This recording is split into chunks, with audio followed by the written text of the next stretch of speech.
To be with someone who is lying to you and cheating on you is the absolute worst feeling ever that anyone could experience.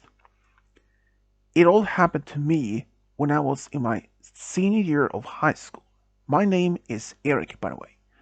I was 18, so, and this is my only experience of this happened. But let's go back about 6 months before I finished my last year of high school. Before all this happened, I had never had any serious relationship with anyone. I did have a few crushes since middle school and began to high school, but during middle school I was too shy to even ask anyone. But when I came to first year of high school, I took the courage to ask one girl that I liked. I asked her out, but I was rejected. My best friend Joe told me just simply to move on, and I will eventually find someone that who will like me who for who I am. He himself told me also that he had been rejected himself a few times before, so I took his advice on that. But then, just 6 months before I finished high school, I was approached by a girl during lunch break, and her name was Rachel. Rachel was considered the most beautiful girl of the school. She was even a top student and very popular among all others. She walked up to me and asked if I was interested maybe to go out with her. I was taken aback. The most beautiful girl just walked up to me, just asking me out. I wasn't even popular of any means. I mean, I was probably like average known guy. I mean, I still had many friends, but I wasn't even any means of any status of a popularity. But I was glad that she talked to me, and when she asked me, I asked her if she was serious. She nodded and said yes, that she had apparently eyes on me for a while now, and I said yes. And from that day, we started going out, even after school to the movies, cafes, and all that. I was on cloud nine. All this happened. Even the day after, I even told Joe, who was hard to believe that the most beautiful girl, Rachel, had asked me out. An average guy, he said. I took that a little bit offensive, but I promised him I could prove it. So, but the next day, he and I walked up to Rachel, and I was like, talked to her, and she smiled and said, "Hey," and I asked her if it was okay if I could give her a kiss, and I first expected maybe on the cheek, but no, on the lips. People around us saw it. They were just stunned because, like I said, she was very popular and beautiful. She had been approached by many students, but she always said no to them. I was, even back then, was curious why she picked me of all the other good-looking guys. Even, I mean, she could have picked one other popular student, but me, just an average guy. I was stunned.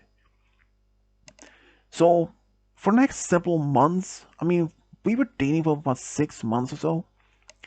I was really happy. Things was looking good for me. I mean, I had good grades. I spent a lot of time with her, but there were a few things that could have been a sort of red flag. Sometimes when we were out to the cafe or something, sometimes she asked me to pay for her. Sometimes she didn't have the money, but this didn't happen all the time though. It only happened a few times, but it wasn't like a very expensive things. There was like maybe a sandwich or just a drink or something. So I was like, okay, no problem with that.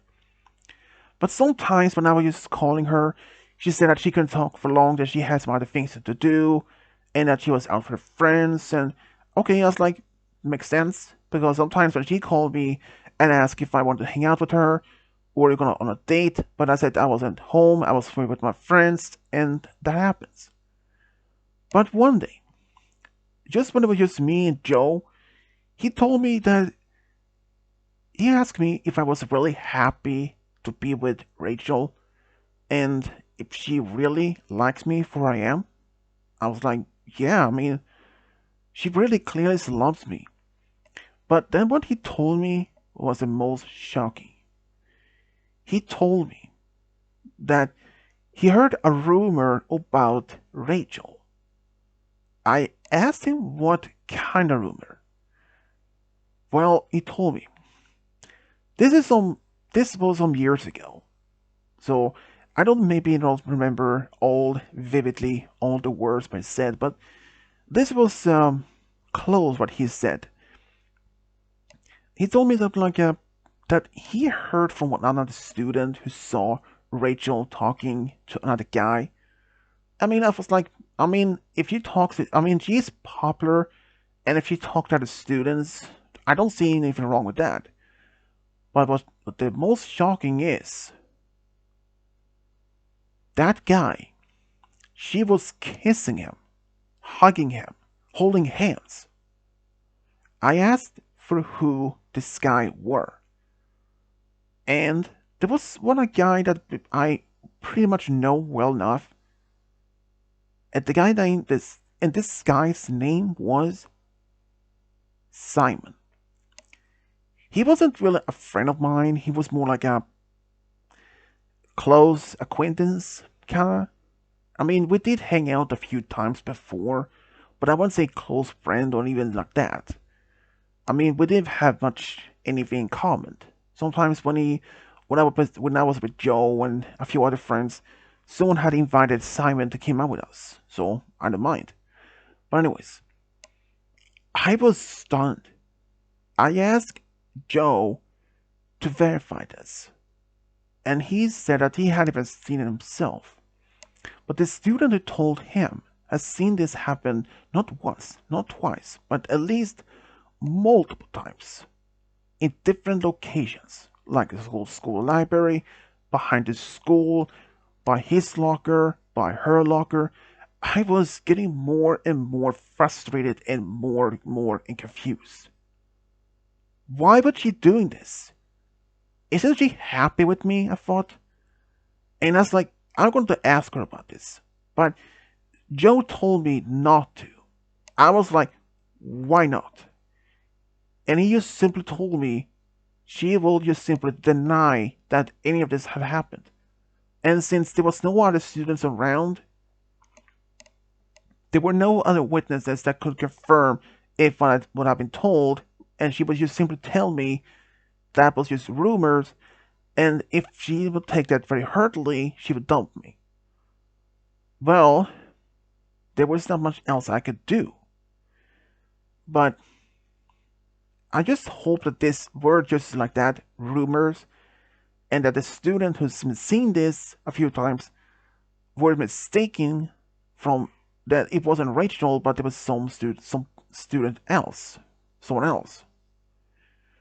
And I wish that it was just like that, rumors, and it was not even real. And boy, was I in much deep denial of this. Every time when I was with Rachel, I just wanted to ask her about this. But I heard and remember Joe's words and advice not to bring this topic up. Otherwise, it would eventually damage my relationship with Rachel. If it was just a simple bad rumor and not real.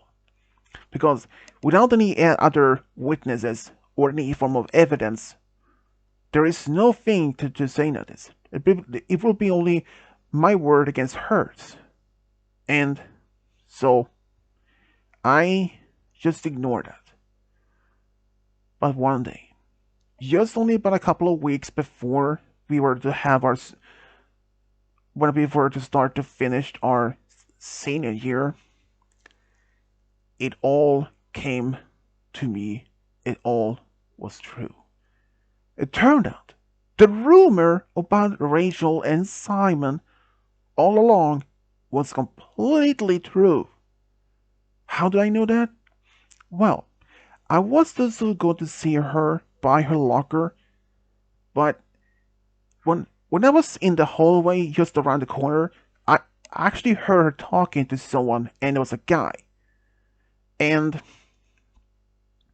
this was Simon, because I remember his voice. But I didn't peek around the corner because I didn't know if they would see me and then suddenly stop talking or just pretend that it's nothing had happened. I started to listen in, and I even started to use my phone to recording the conversation. They were talking like, Simon was like, how long are you going to keep pretending you've been dating this guy, Eric? He's just a complete loser. I mean, I'm more good looking than that guy. And she like, yeah, it's true, but I'm only using him for his money. I usually mention this small detail. My dad was a very much a successful businessman. He was actually an owner of a very much good of us from a small construction company. So my family was a little bit well off, was a little bit wealthy. So she was only using me for my family's money. She was like, I was hoping to maybe to get the next step that he will propose to me so that I can marry him and divorce him within a year or so to get half of his money so that we can just be together ourselves or something like that. I was stunned. How could she even do this? I was just had enough evidence. I wish I could just simply walk around the corner and confront them. But they would deny. And if I had the phone recording, explain that I have recorded, they would still deny and just pretend that they were just role playing or something. So I didn't. After that, they walked off, and I was so mad. I called Joe when I got home, and he came over since he only lived a few houses down from me. I let him hear on my phone's recording, and his jaw dropped. He couldn't believe it. So I decided I had enough. Even though we had only been together for just about 6 months at the point, I decided I had enough. So I told Joe by the next day I'm gonna break up with her. He told me that was probably the best thing to do because this was not going to be lasting long. I didn't want to have anyone not only lying to me and cheating on me, but by using me to gain access to my family's wealth. That was the last drop. So by the next day, when I went to school, yeah, I was by my own locker. Joe was a little bit a distant away, and Rachel walked up to me and said with a big smile, happy to me, that he was happy to see me, and I just said calmly, Rachel, let's break up. She was like, what do you mean? Oh, don't deny it.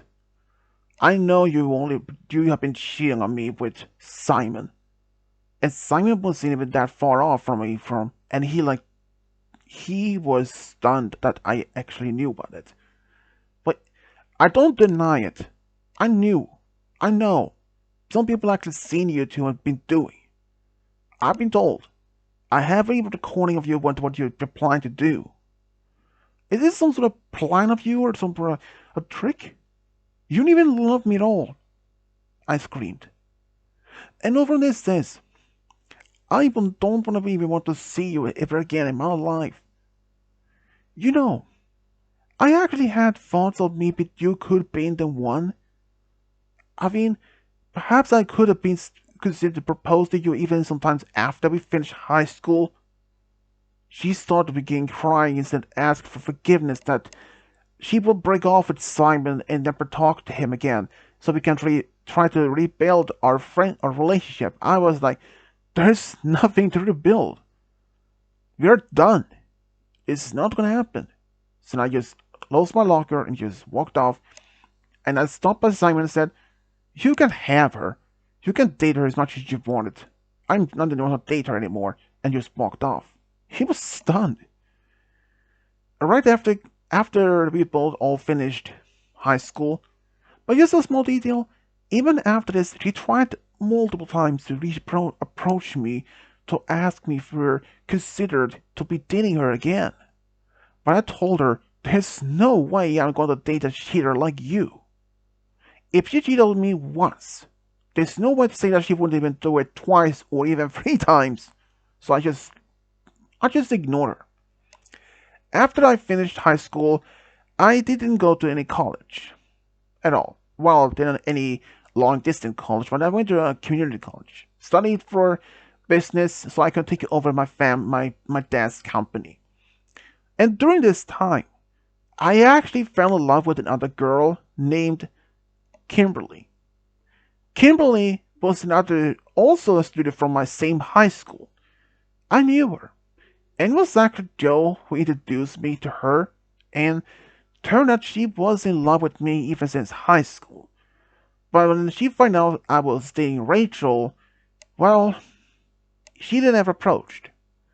And even afterwards, she decided maybe to let me be alone for so that I can heal from this breakup. So yeah, me and Kimberly we started dating, and after we both finished high school, college or community college, I took over. I started working with my dad. Would eventually were taking over the business, but that is a little bit another story. Part of that, which is not much eventful to be honest. But anyways, after I started working for my dad, I proposed to Kimberly and she said yes. We had a small wedding and invited a few friends from high school and something like that. I was actually told by a mutual friend from high school that ever since I went to college, Rachel, she did date Simon for a while. Not surprising, she ended up cheating on him with another guy. So I wasn't like, well, not shocked at all. I mean, if I was dating her again, I wouldn't be surprised if she did end up cheating on me with some other more handsome looking guy. And from what I heard from other rumors, or, well, they was later confirmed, she ended up being dumped by Simon, and this other guy that she thought was gonna be with her dumped her as well. Well, let's say her family, what they found out what she had been doing was not a good thing. They just throw her out from the house, and she ended up living on the street for a while. And I mean, but from what I heard from Joe, who told me sometimes after my wedding, that Rachel eventually had reached out to some friends and she got her act back together. She started working honestly, and well, I actually encountered her while working at this small store. She recognized me immediately. She apologized for what she did to me back in high school, and I forgave her. I mean, there had been at least a few years after that, and as I didn't have any grudge at her anymore, because afterwards I didn't met I did run into Kimberly, and we started dating and got married and all that, and I told her that. She was happy to hear that. She told me that she was happy to hear that. And she told me that she was considered been dating this guy that she liked. Well, I told her, just remember not to do these kind of things ever again, because it wouldn't eventually be good for her. She agreed. So yeah. So Rachel was my crazy, I won't say crazy, but she was my lying ex-girlfriend. But I did ask her if she'd even like me originally from the start. Surprised to me, she did. She did like me, but not because of my look or anything, because not for my money, but she liked me for who I was. I was a good guy, always help around, and we did end up being partners in some classes together sometimes. So I was like, okay, that was fine. But eventually she started to fall for me for my money. And that was like maybe 3, 4 months in a relationship. So at least we were actually dating. But sometimes when people get to know that someone actually has a lot of money, they change. And I was sad to hear that. I mean, she was beautiful. I don't can't deny that. But ever since then, we did in fact run into each other from time to time, either at the store or in public. And we started to slowly be friends. But we were more like acquaintance or kinda close friends, but we didn't take any further than that. So, Rachel, I'm happy you put your act back together and started being honest about yourself. Otherwise, I cannot even imagine how your life would have been. You could have ended up on the street and be homeless, and I don't know what would else happen to you. I did even ask her once if she had reached out to her parents once again and asked them for forgiveness and started to rebuild her relationship with her parents. Well, at first they didn't want to have nothing to do with her, but after they saw her that she was working, and after they'd been told from other close acquaintance that she was honestly working and she was doing well, they actually forgave her, but they gave her only a second chance because they told her like a warning: if she do this any further like this again, she will absolutely be cut off from the family permanently. And I'm just happy for hearing that she had moved on, find someone that she can be with, and that her family forgave her. I'm just happy. That's all. So, Rachel, I'm just happy for you. And another small thing is that shortly afterwards, so like 4 or 5 years after my marriage with Kimberly, I was blessed with twin daughters. I was so happy that. I'm going to tell them the story how my crazy time in high school. They might be shocked because who knows? So yeah, thanks for everyone to listen to my story, and I hope that some of you may not had encounter a such lying girlfriend, boyfriend, fiance, husband, wife, or you name it. I cannot even imagine how my life would have been if I continued to be with Rachel and all this. But thank everyone for listening to my story. Thank you.